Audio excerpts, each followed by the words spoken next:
Hey friends, welcome back to my channel. If you're new here, my name is Prakan, product designer, work in London. In this video, I want to go into detail about the discrepancy between US tech salaries and European tech salaries, as well as the cost of living crisis that we're living through right now and how I'm feeling about this working inside tech as a product designer. If you're new here, be sure to subscribe for future design related videos, and let's get started.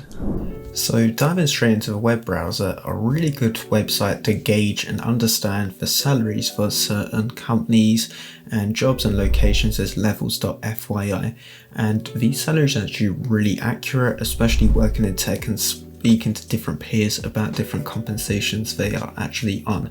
And the first thing we can see here is the median salary for someone as a product designer in San Francisco is $216,000. And the discrepancy compared to someone in London, we can see there's £102,000 for the median salary. And that is quite a big difference, right? We're talking about almost double of what someone's getting in San Francisco compared to London. But what is the reason behind this, and how do tech companies really justify this as they talk about this, and what's their thinking? So we know a ton of big tech companies have their headquarters around San Francisco. A lot of them were founded around this area, and Silicon Valley is still the global lead in terms of the market for top talent when it comes to tech, in terms of product design roles, software engineering roles, and product manager roles. And the way companies really justify it when it talks about these salary discrepancies is we see here that the median is $260,000, and someone with maybe only a few years experience here, for example, someone has only got 2 years experience and they're still demanding $153,000 base salary, which is crazy, right? So how are they able to do this over people in different locations is because of the demand for the cost of labor in the localized area. And the companies, they look to operate in the top percentile on the localized location. So what do we mean by this? So we know there's just a lot higher demand for this type of talent around the San Francisco area, and there's only just a limited amount of supply for the amount of product designers that are available or software engineers, which means that the cost of labor is going to be a lot higher because people there can demand higher salaries knowing that their skill sets are just in higher demand in general, especially because these areas are so fixated on such big tech roles, and tech is such a big part of San Francisco.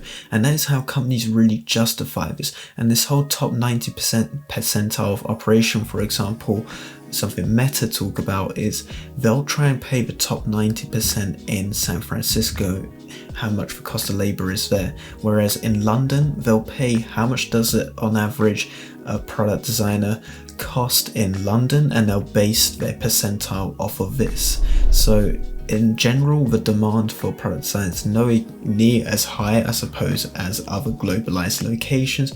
Whether or not this is right or wrong when it comes to the discrepancy in salaries is another thing to talk about.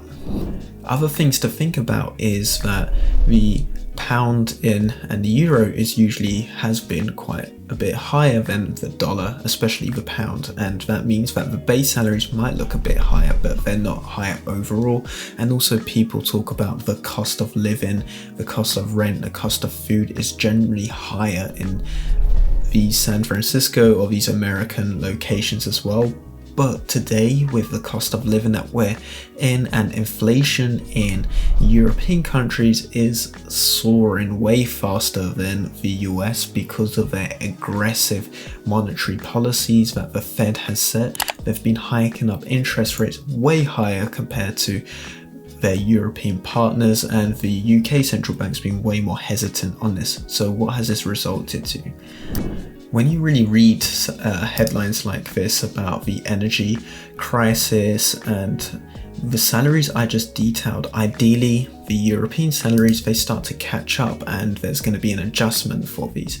But let's first of all ground ourselves, and my perspective on this is in tech we really are in a bubble, and we've seen how much will my mortgage cost with interest going up. Like, people are worried about defaulting on mortgage payments, people are worried about will they be able to put the heating on? Will they be able to afford food? And in tech, if you're on a salary with a median of £100,000 in London, it's still a ridiculously good salary, and you're way above the average UK salary, and you might still feel hard done by what the people in America are earning. But let's be honest, let's just focus and still be grateful for what we've got, and hope that eventually the markets will adjust themselves, and in the UK we can demand more. But we still are so privileged and so lucky. My take on this is that I feel so inept, and like day to day I still feel far from reality of what's going on around me. If people are on average earning this is a medium comp in the UK and London, and even the US one